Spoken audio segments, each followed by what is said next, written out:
Hello વિદ્યાર્થી મિત્રો, આપ સૌનું આપને યુટ્યુબ ચેનલ પર હાર્દિક સ્વાગત છે. તો આજે હું તમારા માટે લઈને આવી ગઈ છું ધોરણ 11 વિષય English unit 1 read to the wild સેવિયરના કોમ્પ્રિહેન્શનના પ્રશ્ન 5થી 7ની સમજૂતી એનો ભાગ 2. તે પહેલાં તમે જો આપણી ચેનલને લાઇક અને સબસ્ક્રાઈબ ન કરી હોય તો જરૂરથી કરી દેજો, અને જો આ વિડીયોનો ભાગ 1 ન જોયો હોય તો તે જરૂરથી જોઈ લેજો. તો ચાલો આપણે આનો ભાગ 2ની સમજૂતી મેળવીએ. તો અહીં આપણા પ્રશ્ન 5 છે કે connect part A with part B. અહીં આપણને નીચે પાર્ટ એ અને પાર્ટ બી આપ્યા છે, તેને આપણે એકબીજા સાથે જોડવાના છે. તો આપણને પાર્ટ એમાં આપ્યું છે વેન યુ રીડ ધીસ, અને પાર્ટ બીમાં આપ્યું છે what question come to your mind. તો અહીં આપણને ફર્સ્ટ આપ્યું છે કે અલીભાઈ હેઝ કમ. તો આપણો ક્વેશ્ચન આવે હુ ઇઝ અલીભાઈ, તો A1નું B5. પછી છે of course I am used to it, તો એનો ક્વેશ્ચન થશે કે what work does Alibhai do, તો A2નો B1.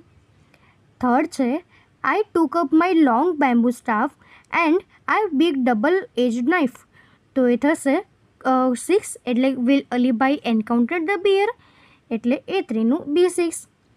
ફોર્થ છે I heard a deafening roar of anger from just a few metres away from me, તો A4નું થશે B2, એટલે કે will Alibhai encounter the leopard.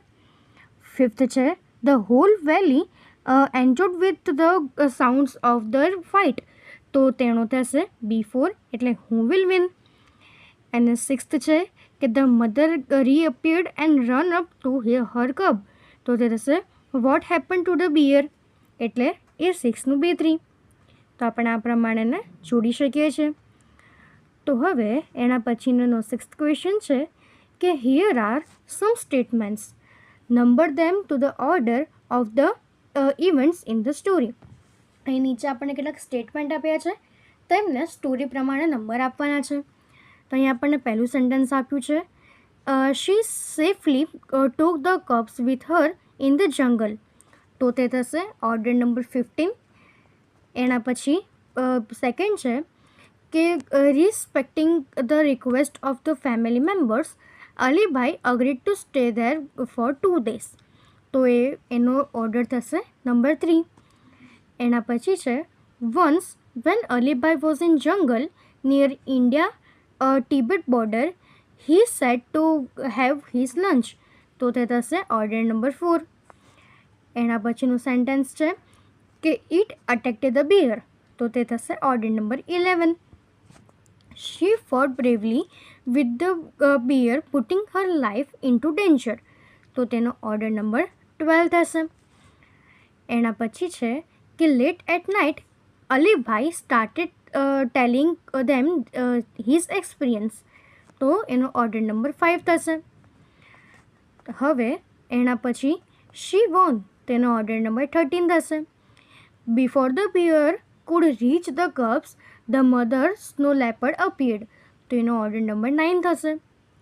Alibhai thank the god for saving him as well as the leopard cups, તો એનો order number 14 થશે. એના પછી છે હી suddenly become alert because of the growling sounds of a bear, તો એનો ઓર્ડર નંબર 7 થશે. He showed that the bear was rushing to attack 2 little snow leopard cubs, તો એનો ઓર્ડર નંબર 8 થશે. એના પછી her intention was to save her cubs, order number 10. The story was something like this, order number 6. Alibai was warmly welcomed at the place of his friend, તો order number 1. એના પછીનું sentence છે કે from his behavior with Ramsingh's family members, it seems that Alibai was very intimate with all of them, તો એનો order number 2. તો આપણે આ પ્રમાણે આખી સ્ટોરીને ધ્યાનમાં રાખીને તેને ક્રમ આપી શકીએ છીએ. તો હવે એના પછીનો આપણો લાસ્ટ 7th ક્વેશ્ચન છે complete the following in brief, working at home, share your answer with the class in the next session or period. અહીં આપણને નીચે કેટલાક આપ્યા છે, એ આપણે બ્રીફ બનાવવાના છે અને એને કમ્પ્લીટ કરવાના છે, અને તમારે આ ગૃહકાર્ય કરવાનું છે અને આ જે તમારા આન્સર્સ છે એને તમારે બીજે દિવસે કે બીજા પીરિયડમાં તમારા ક્લાસમાં આપવાના છે તમારા ફ્રેન્ડ્સને. તો અહીંયા આપણે ફર્સ્ટ આપ્યું છે કે from the story of Alibhai the incident I like the most is black because blank. તો આપણે તે લખી શકીએ છીએ કે the scene of the leopard cups playing with each other because how playful they were. Each one crouched on the snow and rolled their lovely green eyes at each other. Then one would jump on the other. They would wrestle for a while, growling softly. They would crouch again and rest again. How cute they looked. તો હવે બીજું છે કે from the story of Arunima the incident I like the most is because. તેમાં આપણે લખી શકીએ કે Arunima's last trek to Mount Everest. It was a very dangerous narrow path. She slipped and fell once. Even her oxygen was running out. She was struggling with her paining leg. Even her Sherpa asked her to quiet, but Arunima continued. She continued the drag walk till they finally reached the top of the world. She felt like dancing, crying, and laughing at the same time. She held her flag and raised both her hands high up to the register that her country's record. What an achievement! તો એના પછીનો third છે which character do you like more Arunima Sinha or Alibhai? One.